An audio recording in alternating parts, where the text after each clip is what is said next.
वो दूर जो बस्ती देख रहे ना साहब, वही मेरा घर था।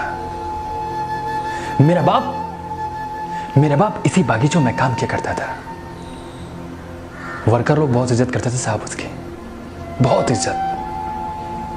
और मुझे मेरे बाप से बहुत मोहब्बत मिली है साहब, बहुत मोहब्बत। आपको पता है, मैं इतना छोटा सा अपने बाप के साथ रोज इसी बागीचों में आता था, और काम खत्म होने के बाद मेरा बाप इसी बागीचों में झूले पर बिठा के ऐसे जोरदार पेंगे देता था, ऐसे जोरदार पेंगे देता था, झूला ऊपर झूला नीचे, झूला साए साए।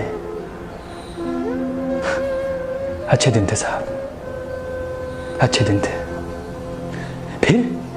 फिर एक रोज पुलिस आई और मेरे बाप पकड़ के ले गई। बाप को पकड़ के ले गई। मैं इतना छोटा सा रहा हूंगा, मैं रोता रहा, बिलखता रहा, चिल्लाता रहा, लेकिन साहब क्या मजाल के किसी ने एक गिलास पानी तक भी पूछा मुझसे। और मां, इतना छोटा सा रहा मैं, इतने छोटे बच्चे को छोड़ के मां भी चली गई। ना मां ना बाप, किसी ने ये नहीं सोचा कि उस बच्चे पे क्या बीत रही होगी।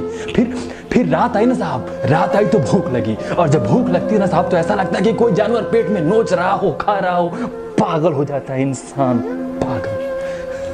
फिर मैंने दूर देखा तो एक रोटी का टुकड़ा गिरा हुआ था।